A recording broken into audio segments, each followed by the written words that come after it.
dans le camp d'en face, il y a des gens qui prennent le temps, qui ont le temps, et qui le prennent, et voire qui rémunèrent des gens pour réfléchir pour eux, pour adoucir les mots, pour les arrondir, pour les installer dans notre quotidien. Alors évidemment, ils n'ont pas pondu un grand dictionnaire d'un seul bloc en une seule fois, c'est une réflexion à ciel ouvert qui s'alimente de la réalité politique. Mais par exemple, on ne va plus parler de classe sociale, on va parler de milieux sociaux, on ne va plus parler de lutte de classe, on va parler de dialogue social, bien entendu. On ne va pas parler de pauvreté ou d'exploitation, on va parler d'exclusion. Donc on arrondit les angles un peu gênants d'une société qui est beaucoup trop inégalitaire et c'est criant. Et puis finalement, c'est qu'en fait, il y a une part de notre propre résignation là-dedans. Parce qu'au final, et moi le premier d'ailleurs, puisqu'il ne s'agit pas de définir la bonne façon de parler à la place, parce que ce serait une façon de substituer une forme de totalitarisme à une autre forme de totalitarisme, c'est que moi-même, comme tout le monde, je reprends ces termes-là. Bien sûr. On le reprend parce qu'on l'entend. Et l'analogie avec l'empereur, c'est ça, c'est son idée au-delà évidemment des différences de période et de contexte et d'ennemis auxquels on est confronté. Il disait qu'en gros, ce qui pèse le plus, c'est les défaites du quotidien. C'est ces fameuses 1000 piqûres de moustiques qui valent beaucoup plus que le grand coup de massue sur la tête.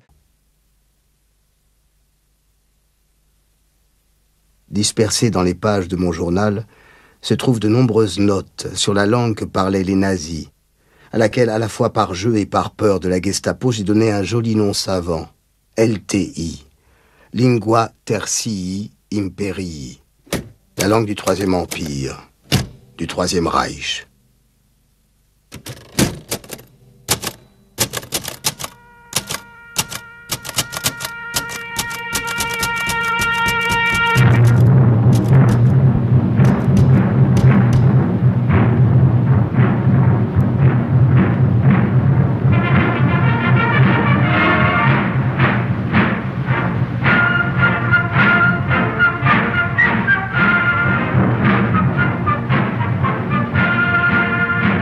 Cette nouvelle langue, adoptée par tout le monde de façon mécanique et inconsciente, comme un poison qu'on avale à petite dose sans y prendre garde, fut pendant ces années de misère mon unique sujet d'étude.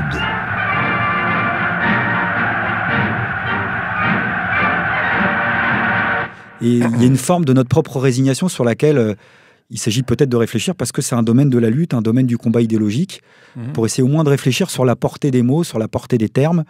Alors, il y a évidemment toutes les formes d'oxymore qui tournent à la méthode Coué, comme le capitalisme vert, comme le développement durable du capitalisme, ce qui est fondamentalement contradictoire. Il y a eu la guerre humanitaire. Il y a eu la guerre humanitaire. En 1999, le Kosovo, c'était une guerre humanitaire. Absolument. C'était partout. On était d'accord pour faire une guerre humanitaire. Donc il y a ça, il y a le charbon propre, le diesel propre. Je ne suis pas le premier à me pencher sur ce sujet-là. Il y en a qui réfléchissent à ça, qui cogitent à ça. Il y en a dans Acrimed. Il y a des syndicalistes qui réfléchissent à ça. D'ailleurs, en écrivant, j'avais discuté avec un collègue de la CGT, de mon bureau, qui m'a suggéré quelques termes, comme par exemple le mot contrainte familiale dans un entretien d'embauche. Quelles sont vos contraintes familiales ? C'est violent comme terme, contrainte familiale. Contrainte, oui, ça veut dire que... C'est une contrainte. Le fait de femme, vivre, c'est une contrainte. Voilà, d'avoir des enfants, c'est-à-dire la vie que tu as choisie, en dehors du temps de l'exploitation, c'est une contrainte. Et toi-même, tu reprends et tu reformules comme ça. Ma vie personnelle est une contrainte pour l'employeur. Et je l'assume en tant que tel. Et l'idéologie dominante passe par là. Enfin, Orwell l'avait vu avec 1984, la création des Neuf Langues. Comment ça se fabrique ? Tu dis il y a des gens qui réfléchissent et qui fabriquent, ça fait un peu complot ton truc. Ouais, alors c'est pas le complot justement, c'est tellement plus évident que ça qu'en fait, c'est pour ça qu'il n'y a pas besoin de chercher derrière les murs qui traficotent quoi. C'est une réflexion qui se fait à ciel ouvert parce que dans le rapport de force entre les classes et dans le rapport de force politique, la classe dominante est en capacité de pouvoir dire bah oui, on va réfléchir à la terminologie, aux termes, au poids des mots. Aujourd'hui, on fait un point vocabulaire. Quand on est dirigeant, on doit être précis dans ce qu'on dit. Il y a des mots qui sont interdits, il y a des tics de vocabulaire, puis il y a des mots qui sont vraiment issus des manuels de management. Alors par exemple, en 2016, on ne dit pas mes salariés, mais on dit mes collaborateurs. Ça, c'est la base. On ne dit pas je vais vous donner des trucs impossibles à faire et vous allez vous battre pour un résultat totalement inconnu. Dans les années 90, on aurait dit un défi. Aujourd'hui, on dit un challenge. Ça passe mieux. Pour motiver ses troupes pour ce fameux challenge, on n'hésite pas à utiliser un vocabulaire guerrier. On parle de conquête des marchés, de guerre des prix. On se met en ordre de bataille pour imposer son leadership et écraser la concurrence. Il ne faut pas non plus oublier la fameuse culture d'entreprise. On a une culture d'entreprise, l'ADN de notre boîte. Quand ça va mal, on utilise le vocabulaire médical. On ne dit pas c'est la crise, on est foutu, mais les marchés sont déprimés, anesthésiés, anémiés. Quand ça va très très mal, on va pas faire un plan social, mais un plan de sauvegarde de l'emploi.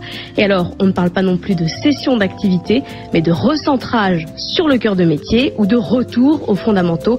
Ça passe beaucoup mieux. Quand l'organisme patronal qui fait la loi dans ce pays, comme dans beaucoup de pays, décide de se rebaptiser du CNPF en MEDEF, il y a un tour de passe-passe sémantique qui n'est pas anecdotique, sur lesquels j'imagine des publicitaires on réfléchit. C'est-à-dire on passe du mot patronat au mot entrepreneur. Voilà. Et c'est énorme, parce que patronat, malgré, je dirais probablement contre leur propre regret, mais c'est chargé de sens. Il y a le poids de l'histoire. Ça sent l'exploitation, c'est pas très bon. Et puis le patronat, ça évoque aussi des pages sombres de l'histoire. Donc il faut passer à autre chose, quelque chose de plus dynamique. Et on nous dit le mot entreprise, le mot entrepreneur, qui est plus qu'un tour de passe-passe d'ailleurs, parce que qui est une vraie opération idéologique, dans le sens où, en plus d'adoucir les termes, d'extraire l'exploitation et de le renvoyer le plus loin possible, on fait un espèce d'écran de fumée. Je crois que c'est Bourdieu qui parlait de mot écran, mais je crois qu'on est vraiment là-dedans. L'entrepreneur, tu vas mettre à pied d'égalité l'artisan commerçant, ou celui qui a 2-3 salariés, à pied d'égalité avec le riche le mec du dirigeant d'une 40, multinationale. Ils sont tous entrepreneurs. C'est extraordinaire.